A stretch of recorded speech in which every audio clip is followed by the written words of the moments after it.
स्वागत है आपका पॉजिटिव इनबॉक्स हिंदी चैनल पर। इस चैनल पर आपको नई नई और दिलचस्प कहानियाँ मिलती हैं। अगर आप पहली बार इस चैनल पर आए हैं तो चैनल को सब्सक्राइब कर लीजिए और वीडियो अच्छी लगे तो कमेंट और लाइक करना बिल्कुल मत भूलिएगा। देवपुर नाम के एक नगर में चंद्र नारायण नाम का एक ज्योतिषी रहता था। वो लोगों के हाथ की रेखाएं देखकर उनका भविष्य बताता। इसके साथ ही वो लोगों को ऐसे उपाय भी बताता जिससे उनके भविष्य में आने वाली परेशानियों को ठीक किया जा सके। उसे अपनी ज्योतिष विद्या पर बड़ा ही घमंड था। वो अक्सर लोगों से कहता कि मैं सिर्फ भविष्य देख ही नहीं सकता बल्कि किसी का भविष्य बदल भी सकता हूँ। और अपने इस दावे को सही साबित करने के लिए वो हमेशा किसी न किसी मौके की तलाश में रहता। एक बार की बात है, चंद्र नारायण किसी काम से दूसरे नगर में जा रहा था। रास्ते में जंगल पड़ता था।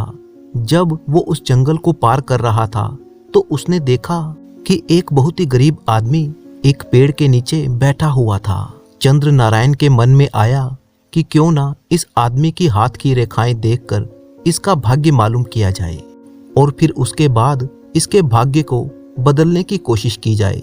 ये सोचकर वो उस आदमी के पास गया और पूछने लगा, अरे भाई, तुम कौन हो और इस सुनसान जंगल में क्यों बैठे हो? वो आदमी कहने लगा, मैं सीतापुर गांव का रहने वाला हूँ और मेरा नाम रामू है। मैं एक बहुत ही गरीब आदमी हूँ। आज सुबह ही मेरी पत्नी ने मुझसे झगड़ा किया और मुझे खरी खोटी सुनाकर घर से निकाल दिया। उसने मुझसे कहा है कि मैं जाकर बहुत सारा धन कमा कर लाऊं। इसीलिए मैं किसी काम की तलाश में अपने घर से निकला हूँ और चलते चलते थक कर इस पेड़ के नीचे बैठ गया। रामू की बातें सुनकर चंद्र नारायण कहने लगा, रामू, मैं देवपुर का प्रसिद्ध ज्योतिषी चंद्र नारायण हूँ। अगर तुम चाहो तो मैं तुम्हारी गरीबी को दूर करके तुम्हें राजा बना सकता हूँ। रामू ने हैरान होते हुए कहा, क्या सचमुच ऐसा हो सकता है? हाँ रामू, ऐसा हो सकता है, लेकिन राजा बनने के लिए तुम्हें थोड़ा कष्ट सहना पड़ेगा। रामू ने कहा, कष्ट? कैसा कष्ट? रामू, मुझे तुम्हारे हाथों में राजयोग की रेखा बनानी पड़ेगी। लेकिन हाथ में ऐसी रेखा किस प्रकार बनाई जा सकती है? ज्योतिषी ने कहा, मुझे कटार से तुम्हारी हथेली पर एक रेखा खींचनी होगी। ऐसा करने से तुम्हें थोड़ा दर्द तो महसूस होगा, लेकिन उसके बाद तुम्हारी किस्मत बदल जाएगी और तुम्हारी किस्मत के बंद दरवाजे हमेशा के लिए खुल जाएंगे। ज्योतिषी की बात सुनकर रामू सोच में पड़ गया और फिर कुछ देर तक सोचने के बाद वो कहने लगा, मुझे आपकी बात मंजूर है ज्योतिषी जी। आप जल्दी से मेरी हथेली पर ऐसी रेखा खींच दीजिए। ये सुनकर ज्योतिषी ने अपनी कटार निकाली और रामू के हाथ में एक राजयोग की रेखा बना दी और फिर बोला, रामू, अब तुम यहाँ से जाओ। तुम्हारी किस्मत में राजयोग अब बन चुका है। जल्दी ही तुम किसी देश के राजा जरूर बन जाओगे। रामू ने ज्योतिषी को प्रणाम किया और वहां से चल दिया। उसके जाने के बाद ज्योतिषी भी देवपुर की ओर निकल गया। रामू खुशी से उछलता कूदता आगे बढ़ा जा रहा था। राजा बनने की खुशी में वो काम धंधे की बात तो पूरी तरह से भूल ही चुका था। अब तो वो ये सोच रहा था कि जब मैं राजा बन जाऊंगा तब अपने गांव वालों को दिखाऊंगा कि मैं निखट्टू नहीं हूँ। मुझे राजा बना हुआ देखकर मेरी पत्नी जानकी और बच्चे बहुत ही खुश हो जाएंगे। चलते चलते वह एक नगर के नजदीक पहुंच गया और सोचने लगा, इस नगर में जाने से पहले क्यों ना मैं इस मंदिर में शीश झुकाता चलूं। ये सोचकर रामू नजदीक के ही एक मंदिर में चला गया। मंदिर में जाकर उसने भगवान की मूर्ति को प्रणाम किया और कहने लगा, हे प्रभु, मुझ दुखियारे की पुकार सुन लो और मुझे गरीब से राजा बना दो। रामू भगवान की मूर्ति के आगे हाथ जोड़कर खड़ा था कि तभी दो सैनिक वहां पर आए और उससे कहने लगे, तुम्हें हमारे महामंत्री जी ने बुलाया है। रामू बोला, लेकिन क्यों? इस प्रश्न का उत्तर तो महामंत्री जी ही देंगे। वे मंदिर के आंगन में तुम्हारी प्रतीक्षा कर रहे हैं। रामू ने कहा, अच्छा तो फिर चलो। रामू उन सैनिकों के साथ चल पड़ा। जैसे ही वो मंदिर के आंगन में पहुंचा तो महामंत्री ने आगे बढ़कर उसका स्वागत किया और कहने लगा, आइए हजूर, आइए, हम आपका स्वागत करते हैं। रामू सोचने लगा, ये महामंत्री मुझे इतना आदर क्यों दे रहा है? ये सब क्या माजरा है? मैं किसी चक्कर में तो फंसने वाला नहीं हूँ। रामू को सोच में पड़े हुए देखकर महामंत्री कहने लगा, हजूर, आप अपने मन में किसी भी तरह की कोई शंका न रखें।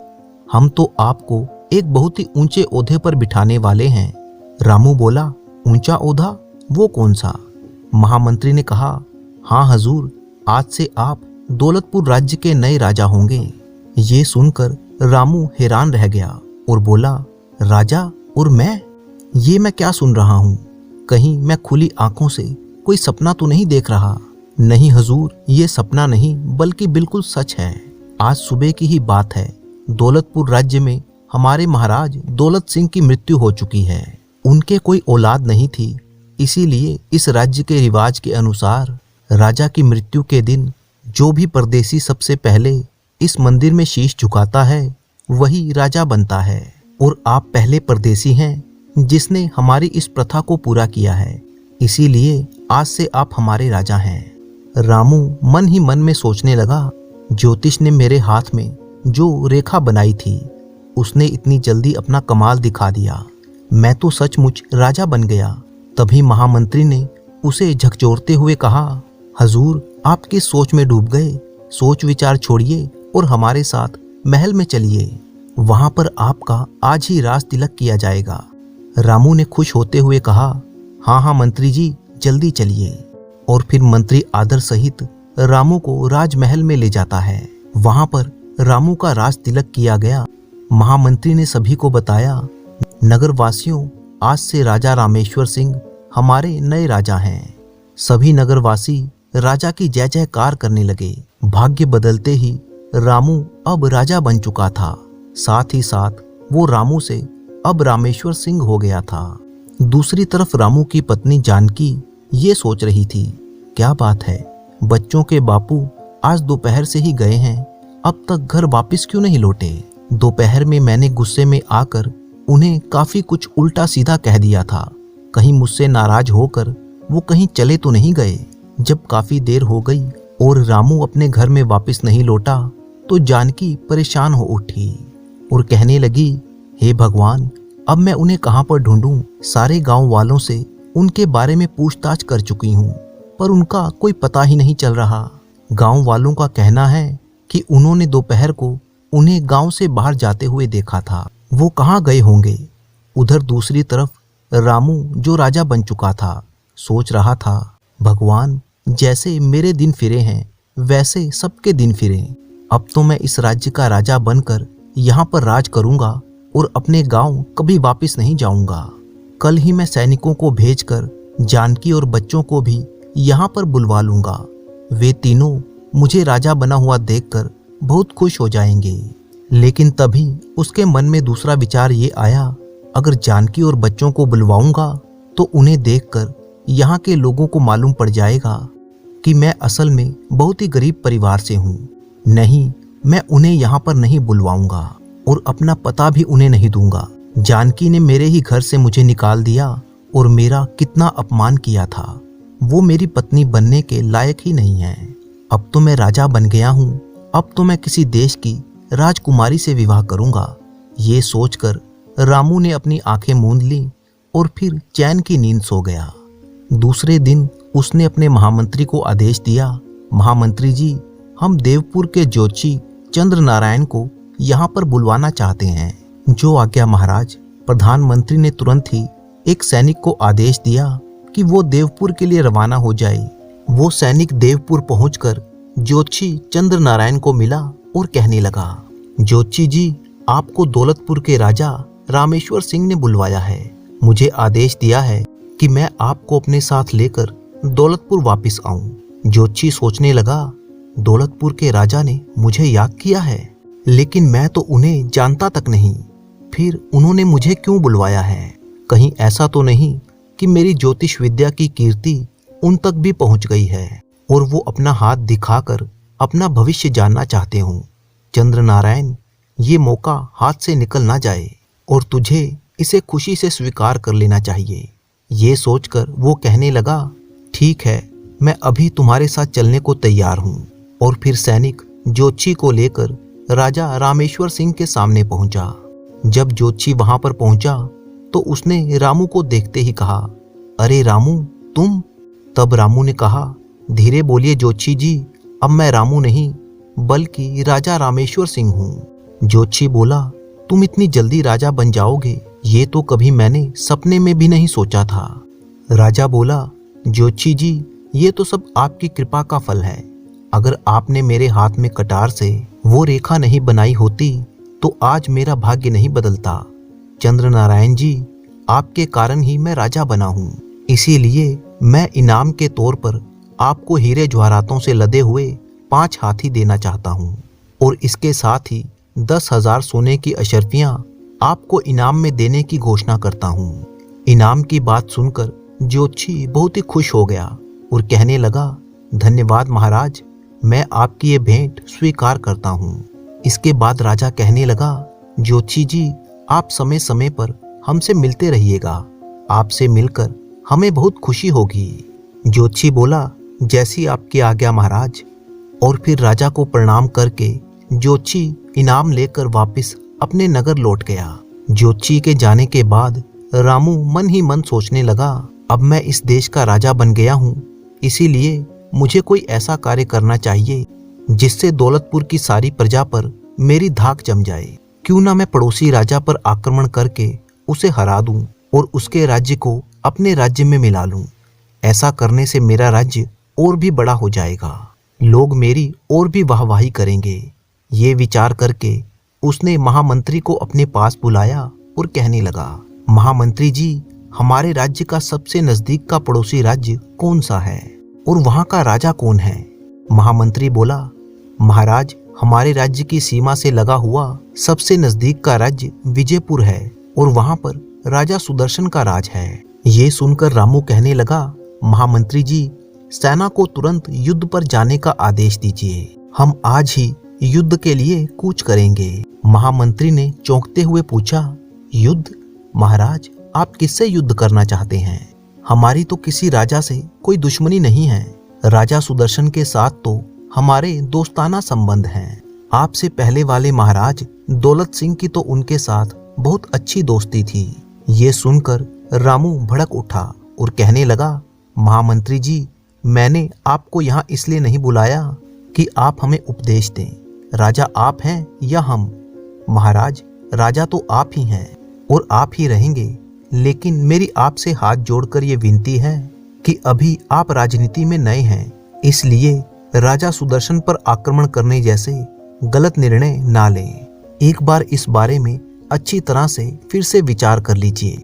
मैं ये मानता हूँ कि विजयपुर राज्य हमारे राज्य से छोटा है और राजा सुदर्शन के पास सेना भी हमसे कम है। आक्रमण करने पर उसकी हार और हमारी जीत बिल्कुल पक्की है, लेकिन बिना किसी कारण के राजा सुदर्शन पर आक्रमण करना समझदारी नहीं होगी। रामू बोला, बस बस मंत्री जी बहुत हो चुका, आप अपना भाषण बंद कीजिए। हम राजा हैं और राजा एक बार जो फैसला करता है उसे बदलता नहीं है। युद्ध तो अब होकर रहेगा। जाइए आप जाकर तुरंत ही सेना को युद्ध पर जाने के लिए तैयार रहने का आदेश दीजिए। महामंत्री बोला, जैसी आपकी इच्छा महाराज, आपको समझाना मेरा फर्ज था और मैंने अपना फर्ज पूरा कर दिया। मैं अभी जाकर सेनापति जी को आपका आदेश सुना देता हूँ। इतना कहकर महामंत्री वहां से चला गया। जब वो सेनापति के पास पहुंचा तो कहने लगा, सेनापति जी हमारे राजा रामेश्वर सिंह आज ही विजयपुर राज्य पर आक्रमण करना चाहते हैं। आप जल्दी से जल्दी पूरी सेना को इकट्ठा कीजिए और युद्ध पर जाने के लिए तैयार हो जाइए। सेनापति बोला, ये महाराज को क्या सूझा मंत्री जी? आपने महाराज को इस आक्रमण के लिए मना नहीं किया। सेनापति जी मैंने महाराज को बहुत समझाया पर वो तो अपनी जिद पर अड़े हैं, इसलिए अब युद्ध के अलावा और कोई दूसरा रास्ता नहीं है। सेनापति बोला, तो ठीक है महामंत्री जी, राजा के आदेश का पालन करना हमारा कर्तव्य है। मैं जल्दी ही सारे सैनिकों को इकट्ठा करता हूँ और उन्हें युद्ध पर जाने के लिए तैयार करता हूँ। और फिर युद्ध पर जाने की सभी तैयारियां पूरी कर ली गईं। उसी दिन दोपहर को राजा रामेश्वर अपनी सारी सेना को लेकर विजयपुर की ओर चल पड़ा। जब राजा सुदर्शन को इस बात की सूचना मिली तो वो सोचने लगा, दौलतपुर के नए राजा को ये क्या सूझी? क्या वहां के महामंत्री जी ने उन्हें ये नहीं बताया कि हमारा तो उनके राज्य के साथ दोस्ताना संबंध है, परंतु जब संकट आ ही गया है तो युद्ध तो करना ही पड़ेगा। लेकिन हमारी छोटी सी सेना दौलतपुर की विशाल सेना का मुकाबला कैसे कर सकेगी? खैर, नतीजा जो भी हो, हमें तुरंत अपनी सेना को युद्ध के लिए तैयार करना चाहिए। राजा सुदर्शन ने उसी समय अपनी सेना को भी युद्ध के लिए तैयार रहने का आदेश दे दिया। जल्दी ही दौलतपुर और विजयपुर की सेनाएं आमने सामने थी। कुछ ही घंटों में विजयपुर की छोटी सी सेना युद्ध भूमि में हताहत हो चुकी थी और उसकी सेना के पांव उखड़ने लगे। ये देखकर राजा सुदर्शन सोचने लगा, इससे पहले कि मेरी पूरी सेना खत्म हो जाए और दौलतपुर का नया राजा मुझे कैदी बना ले, मुझे उससे पहले ही यहाँ से भाग जाना चाहिए, वरना दौलतपुर का नया राजा मुझे कैद करके मौत के घाट उतार देगा। ये सोचकर राजा सुदर्शन ने अपना घोड़ा युद्ध भूमि से बाहर की ओर मोड़ लिया। जल्दी ही वो रणभूमि से काफी दूर पहुंच चुका था और सोचने लगा कि अब मैं यहाँ से कहाँ जाऊं। उसके मन में ये विचार भी आया कि राजमहल में उसकी महारानी और युवराज दोनों अकेले ही रह गए। मुझे यहाँ से अपने गुरु मतंग ऋषि के आश्रम में चलना चाहिए, शायद वो ही मुझे कोई रास्ता दिखाएं। वहां पहुंचने के बाद ही मैं महारानी और युवराज को उन्हीं के आश्रम में बुलवा लूंगा। मतंग ऋषि का आश्रम नजदीक ही था। राजा ने अपना घोड़ा उनके आश्रम की तरफ मोड़ दिया। थोड़ी ही देर में वो ऋषि के आश्रम में पहुंच गया और फिर ऋषि से कहने लगा, प्रणाम गुरुदेव। ऋषि ने पूछा, बेटा सुदर्शन, तुम यहाँ पर कैसे और तुम्हारी ये हालत कैसे हुई? गुरुदेव, दौलतपुर के नए राजा ने विजयपुर पर अचानक हमला कर दिया और अपनी सेना को हारते हुए देखकर मैं आपकी शरण में आया हूँ। गुरुदेव ने कहा, ओह, ये तो बहुत ही बुरा हुआ बेटा। गुरुदेव, मैं राजमहल में अपनी महारानी त्रिशला और युवराज को अकेला छोड़ आया हूँ। कहीं ऐसा ना हो कि शत्रु उन दोनों को मौत के घाट उतार दे। गुरुदेव ने कहा, नहीं बेटा, ऐसा नहीं होगा। मैं अभी अपने किसी शिष्य को विजयपुर महल की तरफ भेजता हूँ और आपके परिवार को यहाँ पर बिल्कुल ठीक ठाक बुलवा लूंगा। तुम बिल्कुल चिंता मत करो। और फिर उसी समय मतंग ऋषि ने अपने एक शिष्य को राजा सुदर्शन के घोड़े पर बिठाकर विजयपुर की तरफ रवाना कर दिया। उधर दूसरी तरफ रणभूमि में महामंत्री कहने लगा, महाराज, विजयपुर की सारी सेना अब हार चुकी है, अब आपका क्या आदेश है? राजा रामेश्वर ने कहा, महामंत्री जी, राजा सुदर्शन अभी हमारे कब्जे में नहीं आया, इसीलिए उन्हें पकड़ने के लिए जल्द से जल्द राजमहल पर हमला किया जाए। मार काट मचाते हुए सैनिक उस कमरे में जा पहुंचे जहां पर महारानी त्रिशला और युवराज थे। उन दोनों को बंदी बना लिया गया और फिर राजा ने आदेश दिया, इन दोनों को गिरफ्तार करके काल कोठरी में डाल दिया जाए। राजा के आदेश पर फिर यही किया गया। रानी और उनके बेटे को काल कोठरी में डाल दिया गया। तब रामू कहने लगा, महामंत्री जी, राजा सुदर्शन नहीं मिले तो क्या हुआ? उनकी पत्नी और उनका बेटा तो हमारी कैद में हैं। जरूर एक ना एक दिन राजा भी हमारी कैद में आ जाएंगे। ये देखते हुए महामंत्री मन ही मन सोचने लगा, लगता है रामेश्वर सिंह को राजा बनाकर हमने ठीक नहीं किया। ये तो बहुत ही क्रूर है, जो औरतों और बच्चों को भी कैद खाने में रखता है। ठीक उसी समय मतंग ऋषि के शिष्य ने विजयपुर में प्रवेश किया और उसने वहां पर लोगों को बातें करते हुए सुना कि राजा सुदर्शन तो कहीं भागकर छिप गए हैं, लेकिन राजा रामेश्वर ने महारानी त्रिशूला और युवराज को कैद कर लिया है। उनकी बातें सुनकर शिष्य सोचने लगा, ये अच्छा नहीं हुआ। मैं तो यहाँ पर महारानी और युवराज को लेने के लिए आया था, परंतु उनको तो दुश्मनों ने कैद कर लिया। अब मेरा महल में जाना बिल्कुल बेकार है, मुझे यहीं से वापस लौट जाना चाहिए। ये सोचकर शिष्य वहीं से वापस लौट गया। आश्रम में पहुंचकर उसने ये खबर ऋषि और राजा दोनों को दे दी। तब राजा सुदर्शन रोते हुए कहने लगा, गुरुदेव, उसने हमारी रानी और हमारे प्यारे बेटे को कैद कर लिया। ये उसने अच्छा नहीं किया। हमने किसी का क्या बिगाड़ा था जो हमारे साथ ये अन्याय हुआ? इतना कहकर राजा सुदर्शन फूट फूट कर रोने लगा। तब गुरुदेव ने उसे दिलासा दिया और कहने लगे, बेटा तुम धीरज रखो, पाप का घड़ा एक ना एक दिन भरता जरूर है। एक ना एक दिन राजा रामेश्वर सिंह को उसके पापों की सजा जरूर मिलेगी। गुरुदेव हमारा तो सब कुछ लुट गया, अब हम कहाँ पर जाएंगे? गुरुदेव बोले, बेटा तुम्हें कहीं जाने की जरूरत नहीं है, अब तुम यहीं पर हमारे आश्रम में रहोगे। मैं तुमसे वादा करता हूँ किसी भी तरह से तुम्हें तुम्हारी रानी और बेटे को वापस दिलवाऊंगा। राजा सुदर्शन ने कहा, जैसी आपकी आज्ञा गुरुदेव। दूसरी तरफ राजा रामेश्वर ने विजयपुर में यह घोषणा की, विजयपुर के वासियों, आज से विजयपुर राज्य हमारे अधीन रहेगा।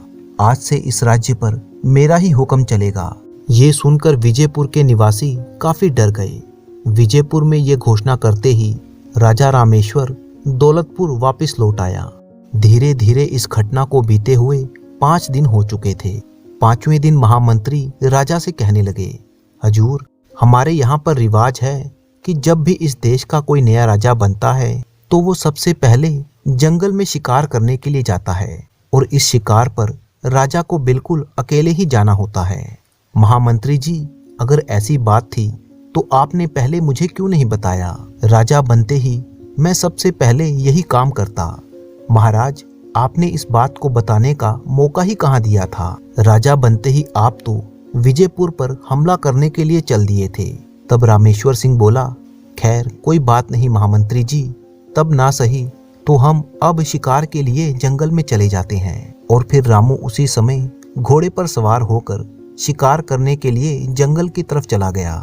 उधर दूसरी तरफ राजा सुदर्शन जो अपने गुरुदेव की कुटिया में रह रहा था, गुरुदेव ने राजा से कहा, राजन, मैंने अपने योग बल से ये पता कर लिया है कि तुम्हारा शत्रु राजा रामेश्वर सिंह आज इस वन में शिकार करने के लिए आने वाला है। ये सुनकर राजा सुदर्शन चौंक पड़ा और बोला, अच्छा, तब तो मैं उसे जीवित नहीं छोड़ूंगा, मुझे उससे अपनी बर्बादी का बदला लेना है।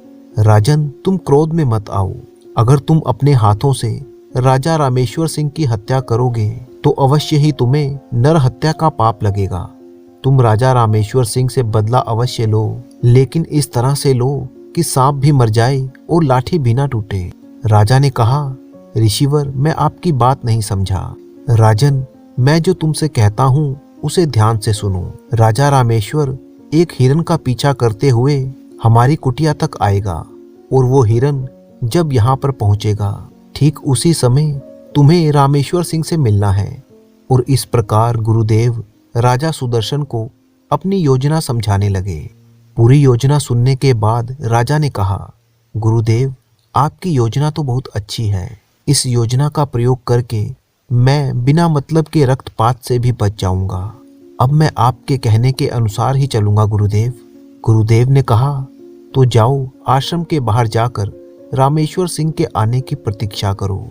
जब राजा रामेश्वर वन में पहुंचा तो वो सोचने लगा, रामू, तूने अपनी पूरी जिंदगी में कभी चींटी तक नहीं मारी और अब भयंकर जानवरों का शिकार करने निकला है। तुझे ना तो तीर चलाना आता है और ना ही निशाना लगाना। ऐसी हालत में तू शिकार कैसे करेगा? ये सोचते सोचते वो जंगल में आगे बढ़ता जा रहा था कि तभी उसे एक हिरन दिखाई दिया। कितना सुंदर हिरन है, मुझे इसी का शिकार करना चाहिए। रामू ने तुरंत अपना घोड़ा उस हिरन के पीछे लगा दिया। वो हिरन दौड़ता हुआ मतंग ऋषि के आश्रम के नजदीक पहुंच गया और फिर अचानक झाड़ियों में गायब हो गया। रामू सोचने लगा, अरे ये हिरन कहाँ गायब हो गया? पास में ही एक साधु के वेश में खड़ा राजा सुदर्शन सोचने लगा, हिरन का पीछा करते हुए रामेश्वर सिंह आश्रम के नजदीक आ पहुंचा है, अब मुझे इसके पास चलना चाहिए। वो तुरंत ही रामू के पास पहुंचा और कहने लगा, राजन, लगता है आप जंगल में रास्ता भटक गए हैं। रामू बोला, ऋषिवर, मैं एक हिरन का पीछा करते करते यहाँ तक पहुँच गया हूँ, परंतु यहाँ पर आकर वो हिरन ना जाने कहाँ गायब हो गया। साधु के वेश में खड़ा हुआ राजा सुदर्शन कहने लगा, वो हिरन यहीं कहीं छुप गया होगा। अब आप यहाँ तक आ ही गए हैं तो आइए, थोड़ी देर मेरी कुटिया में आराम कर लीजिए। रामू ने कहा, ऋषिवर, सचमुच घोड़ा दौड़ा दौड़ा कर मैं बहुत ही थक गया हूँ। रामू को साथ लेकर राजा सुदर्शन जब अपने आश्रम में पहुंचे तो उसे खाने के लिए कुछ फल दिए। रामू को भूख बहुत ही लगी थी। उसने तुरंत ही फल खाना शुरू कर दिया। फल खाने के बाद वो थोड़ी देर कुटिया में लेट गया। थकान के कारण लेटते ही उसे नींद आ गई। वो बहुत देर तक सोता रहा। जब उसकी आंख खुली तो अंधेरा हो चुका था। राजा सुदर्शन, जो कि साधु के भेष में थे, कहने लगे, राजन, वन में अंधेरा छा गया है, इसीलिए आज की रात आप यहीं पर रुक जाइए और सुबह होने पर ही यहाँ से जाइएगा। रामू सोचने लगा, ये ऋषि महाराज ठीक कहते हैं। रात के अंधेरे में यहाँ से जाऊंगा तो कोई ना कोई जंगली जानवर मुझ पर हमला कर सकता है। सुबह जब आश्रम से चलने लगा तो साधु वेशधारी सुदर्शन कहने लगा, वत्स, मुझे लगता है कि आप कोई चक्रवर्ती राजा हैं। रामू अपनी सच्चाई छुपाना चाहता था और वो बोला, मैं दौलतपुर के राजा रामेश्वर सिंह का महामंत्री हूँ ऋषिवर। ये सुनकर सुदर्शन मन ही मन सोचने लगा, ये सफेद झूठ बोलता है, जैसे मैं इसे पहचानता ही नहीं। तब रामू ने सुदर्शन से कहा, ऋषि महाराज, इस सुनसान वन में आप जैसे तपस्वी संत से भेंट हो गई, ये तो मैंने कभी सोचा भी न था। आप मुझे अपना परिचय दीजिए कि आप कौन हैं। साधु ने कहा, भाई, हमारा क्या परिचय, हम तो सन्यासी ठहरे। ऋषि की विनम्रता से रामू बहुत ही प्रभावित हुआ और कहने लगा, जो सच्चा ज्ञानी होता है वो ऐसी ही बातें करता है। आप मुझे अपना सेवक समझिए और अपना पूरा परिचय दीजिए। साधु बोला, तो सुनो राजन, मैं बहुत समय से यहाँ पर इसी वन में रह रहा हूँ। मेरा नाम एक तनु है और सृष्टि के आरंभ में मेरा जन्म हुआ था। तब से मैंने दूसरा शरीर धारण नहीं किया, इसीलिए मेरा नाम एक तनु है। ऋषिवर, आप सृष्टि के आरंभ में पैदा हुए और इतने सालों बाद भी आप जीवित हैं। साधु बोला, इसमें आश्चर्य की कोई बात नहीं है। तपस्या से सब कुछ संभव है। तपस्या से ही मैं सर्वज्ञ बन गया हूँ। चाहो तो मैं तुम्हें इस बात का प्रमाण अभी दे सकता हूँ। तुमने मेरे सामने अभी अभी झूठ बोला है। तुम राजा रामेश्वर सिंह के महामंत्री नहीं, बल्कि खुद राजा रामेश्वर सिंह हो। रामू चौंक गया और बोला, ऋषिवर, आप तो सचमुच अंतर्यामी हैं। राजन, मैंने तो शुरू में ही अपने तप के प्रभाव से तुम्हारे बारे में सब कुछ जान लिया था। मैं तुम्हें आशीर्वाद देता हूँ कि तुम्हारा यश तीनों लोकों में फैले। लेकिन राजा बोला, लेकिन क्या ऋषिवर? राजन, यूं तो पृथ्वी के सभी राजा तुम्हारी दास्ता स्वीकार कर लेंगे, लेकिन अपने राज्य के सभी ब्राह्मणों से तुम्हें खतरा है। रामू बोला, ब्राह्मणों से खतरा? वो कैसे? हाँ राजन, यदि तुम ब्राह्मणों के क्रोध से बच गए तो इस पृथ्वी पर अनंत काल तक तुम्हारा राज्य रहेगा। रामू ने पूछा, ऋषिवर, ब्राह्मणों के क्रोध से कैसे बचा जा सकता है? तब साधु बने हुए सुदर्शन ने कहा, तुम्हें अपने राज्य के सभी ब्राह्मणों को महल में एक महाभोज पर बुलाना होगा। उन्हें भोज में जो खाना परोसा जाएगा, उस खाने को खाकर सभी ब्राह्मण सिर्फ तुम्हारा ही गुणगान करेंगे। रामू ने कहा, तब तो मैं जाते ही अपने राज्य के सभी ब्राह्मणों को भोज पर बुला लूंगा, लेकिन ऋषिवर, आपको भी मेरे साथ चलना होगा। सुदर्शन बोला, राजन, वैसे तो मैं कभी किसी महल में नहीं जाता, लेकिन तुम्हारी खातिर मैं अपनी ये प्रतिज्ञा तोड़ दूंगा। मैं दौलतपुर जाकर अपनी देख रेख में ही सभी ब्राह्मणों के लिए भोजन तैयार करवाऊंगा। रामू खुश होते हुए कहने लगा, ये तो और भी अच्छी बात है ऋषिवर। सुदर्शन बोला, ठीक है, अब तुम जाओ। आज से 3 दिन के बाद हम दौलतपुर आएंगे। उस समय तक तुम सभी ब्राह्मणों को भोजन पर आने का निमंत्रण भेजो। रामू ने कहा, जैसा आपका आदेश ऋषिवर। और फिर रामू अपने घोड़े पर बैठकर दौलतपुर की तरफ रवाना हो गया और इधर राजा सुदर्शन मतंग ऋषि के पास पहुंचा और कहने लगा, गुरुदेव, आपने जैसा मुझे आदेश दिया था मैंने वैसा ही किया। अब मुझे आगे क्या करना है? गुरुदेव ने कहा, सुदर्शन, मैं तुम्हें एक खास तरह की जड़ी बूटी का रस दूंगा। दौलतपुर जाकर तुम्हें सबसे पहले रामेश्वर सिंह के सीधे हाथ की हथेली पर उस रस को डालना है। ऐसा करने से क्या होगा गुरुदेव? राजन, रामेश्वर सिंह के हाथ पर एक ज्योतिषी ने राजयोग की नकली रेखा बना दी थी। तुम जैसे ही उस रस को उसकी हथेली पर डालोगे, उसके प्रभाव से ये रेखा उसी समय मिट जाएगी। ऐसा होते ही राज्य के सभी लोग रामेश्वर सिंह के खिलाफ हो जाएंगे और फिर भोज वाले दिन ब्राह्मणों के खाने के साथ क्या करना है ये तो मैंने तुम्हें बता ही दिया है। तुम्हें वहां जाकर ब्राह्मणों के भोजन को अशुद्ध कर देना है, जिसके कारण सभी ब्राह्मण क्रोधित हो जाएंगे और वो क्रोध में आकर रामेश्वर सिंह को श्राप दे देंगे। इसके बाद राज्य के लोग रामेश्वर सिंह की जगह पर तुम्हें राजा बना देंगे। इस प्रकार तुम्हारा बदला भी पूरा हो जाएगा और तुम अपनी रानी और पुत्र को भी कारागार से निकलवा सकोगे और उनके साथ सुख का जीवन बिता सकोगे। सुदर्शन ने कहा, ठीक है गुरुवर, जैसा आपका आदेश। उधर दौलतपुर पहुंचकर रामू ने अपने महामंत्री से कहा, महामंत्री जी, अब हम इस राज्य के राजा हैं। एक राजा को ये पता होना चाहिए कि उसके खजाने में कितना धन पड़ा है। हम अभी के अभी खजाने का निरीक्षण करना चाहते हैं। महामंत्री बोला, जैसी आपकी इच्छा महाराज। महामंत्री तुरंत रामू को साथ लेकर खजाने में जा पहुंचा। इतनी दौलत देखकर रामू सोचने लगा, अरे इतनी दौलत तो मैंने कभी सपने में भी नहीं देखी।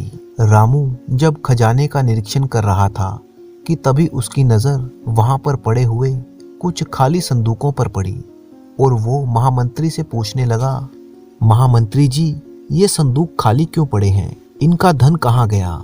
महाराज, पिछले वर्ष राज्य में भयंकर सूखा पड़ा था, तब इन संदूकों की स्वर्ण मुद्राएं अकाल से पीड़ित जनता में बांट दी गई थी, तब से ये संदूक खाली हैं। रामेश्वर बोला, महामंत्री जी, सूखा तो पिछले साल पड़ा था, इस साल तो राज्य में खुशहाली नजर आ रही है, इसीलिए राज्य के प्रत्येक आदमी से 50-50 स्वर्ण मुद्राएं कर के रूप में ली जाएं और इन खाली संदूकों को जल्दी से जल्दी भरा जाए। मंत्री बोला, महाराज, ये आप क्या कह रहे हैं? अकाल की मार से अभी लोग पूरी तरह से उभर नहीं पाए हैं, इतनी जल्दी उन पर इतना भारी कर लगाना ठीक नहीं है। महामंत्री जी, आप हमेशा हमारी बात को काटते हैं। जाइए और आज से ही हमारे आदेश का पालन कीजिए। और फिर सैनिक उसी दिन से राज्य के लोगों से 50-50 स्वर्ण मुद्राएं कर के रूप में वसूलने लगे। इस प्रकार शाही सैनिक हर अमीर और गरीब से ये स्वर्ण मुद्राएं वसूल रहे थे। ये देखकर राज्य के लोग अपने राजा रामेश्वर सिंह को कोसने लगे। ठीक 3 दिन के बाद साधु के वेश में राजा सुदर्शन रामू के पास पहुंचे। उन्हें देखकर रामू कहने लगा, ऋषिवर, आपका स्वागत है। सुदर्शन कहने लगा, राजन, अपने हाथ आगे लाइए, मैं आपके हाथ अमृत से धोना चाहता हूँ। ये सुनकर रामू ने तुरंत अपने दोनों हाथ सुदर्शन के सामने कर दिए। तब सुदर्शन ने कमंडल में भरा हुआ जड़ी बूटियों का रस उसके हाथ पर डाला। उस रस के प्रभाव से रामू के हाथ में जो ज्योतिष के द्वारा खींची हुई रेखा थी वो मिट गई। तब सुदर्शन कहने लगा, महाराज, आज संध्या के समय आप सभी ब्राह्मणों को भोज के लिए बुलवा लीजिए। रामू बोला, ठीक है ऋषिवर, मैं अभी अपने आदमियों को भेजकर ब्राह्मणों को बुलवाता हूँ। राजमहल की रसोई में ब्राह्मणों के लिए अच्छे अच्छे पकवान बनाए जा रहे थे और ये सभी काम साधु बने हुए सुदर्शन की देखरेख में हो रहे थे। शाम के समय जब ब्राह्मणों को भोजन परोसा गया तो ब्राह्मण चिल्लाने लगे, अरे ये क्या, भोजन में मांस के टुकड़े। रामू कहने लगा, लेकिन ये कहाँ से आए? हमने तो सात्विक भोजन बनवाया था। ब्राह्मण कहने लगे, राजा रामेश्वर, क्या तू भूल गया कि ब्राह्मणों को तामसी भोजन परोसना एक महापाप है? तूने भोजन में मांस के टुकड़े परोसकर हमारा घोर अपमान किया है, इसीलिए हम तुझे श्राप देते हैं कि तू राजपाट छोड़कर तुरंत ही भिखारी बन जाए। ब्राह्मणों का ऐसा बोलना था कि उसी वक्त रामू एक बार फिर से गरीब आदमी बन गया। ये देखकर साधु के रूप में आया हुआ सुदर्शन कहने लगा, रामेश्वर सिंह, ये सब तेरे घमंड और तेरे पापों का फल है। तूने मेरे निर्दोष परिवार और मेरे राज्य को नुकसान पहुंचाया था, ये उसी का परिणाम है। आज मैंने अपना बदला पूरा कर लिया। रामू बोला, ये आप क्या कह रहे हैं? आप कौन हैं? तब सुदर्शन ने बताया, मैं विजयपुर का राजा सुदर्शन हूँ। मैं चाहूँ तो अभी के अभी तुझे मौत के घाट उतार सकता हूँ, लेकिन मेरे गुरुदेव ने मुझे ऐसा करने से मना किया है। तभी वहां पर आकाशवाणी हुई, रामू तेरी भलाई इसी में है कि तू इसी समय अपना राज्य राजा सुदर्शन को सौंप दे और यहाँ से चला जा, वरना मैं इस राज्य की कुलदेवी तुझे भस्म कर दूंगी। आकाशवाणी सुनकर भयभीत रामू ने कहा, सुदर्शन मैं अपना राजपाट तुम्हें सौंपता हूँ। ये देखकर महामंत्री सोचने लगा, इस प्रकार हमें एक बेवकूफ और घमंडी राजा से छुटकारा तो मिल गया। रामू राजमहल से बाहर निकला और सोचने लगा, हाय मेरे भाग्य, तूने मेरे साथ कैसा मजाक किया। पहले तो राजा बनाया और फिर कुछ दिनों के बाद वापस रंक बना दिया। तभी रामू के सामने एक देवदूत प्रकट हुआ। आप कौन हैं? देवदूत बोला, मैं वही हूँ जिसे अभी कुछ देर पहले तुम कोस रहे थे, यानी मैं तुम्हारा भाग्य हूँ। क्या आप बताएंगे कि आपने मेरे साथ ऐसा घटिया मजाक क्यों किया? भाग्य देवता बोला, मजाक मैंने नहीं बल्कि ज्योतिषी चंद्र नारायण ने तुम्हारे साथ किया था।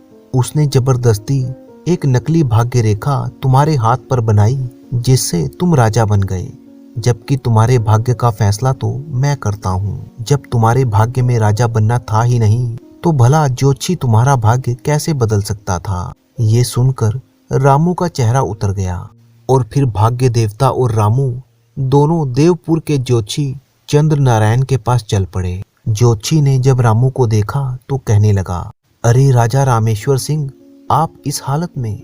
ये सुनकर भाग्य देवता कहने लगे, चंद्र नारायण देखा तुमने, रामू पूरे 1 महीने तक भी राजा बनकर रह नहीं पाया। ज्योतिषी बोला, लेकिन ये कैसे हुआ? मैंने तो इसके हाथ में राजयोग की रेखा बनाई थी।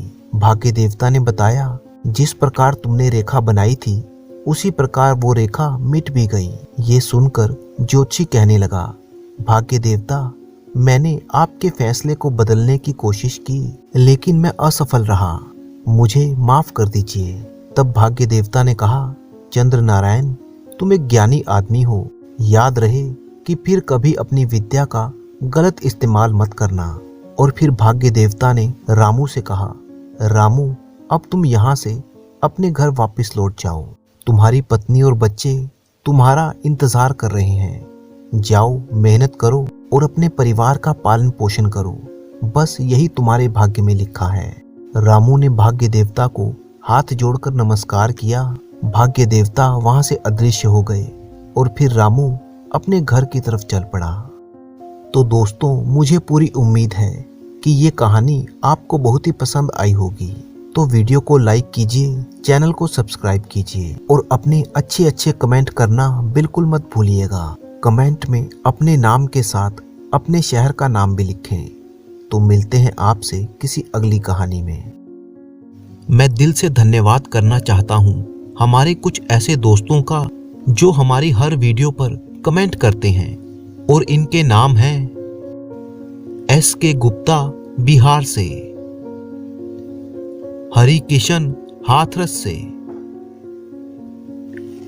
अरीशा फातिमा आसनसोल वेस्ट बंगाल से, संपन्न दार्जिलिंग से, नन्नू जोधपुर से, नयना झारखंड से, ललित कुमार श्रीवास्तव, इंद्रबाली तिवारी मध्य प्रदेश से, वैशाली नवी मुंबई से। तो दोस्तों, इसी तरह से आप हमारी कहानियों पर अच्छे कमेंट करते रहिए। अगर आप भी चाहते हैं कि आपका नाम हम अपनी वीडियो में लें, तो अपने कमेंट के साथ अपना नाम और अपने शहर का नाम लिखना बिल्कुल मत भूलें। मिलते हैं आपसे किसी अगली कहानी में। तब तक के लिए अपने दोस्त राणा मंजीत सिंह को अनुमति दीजिए।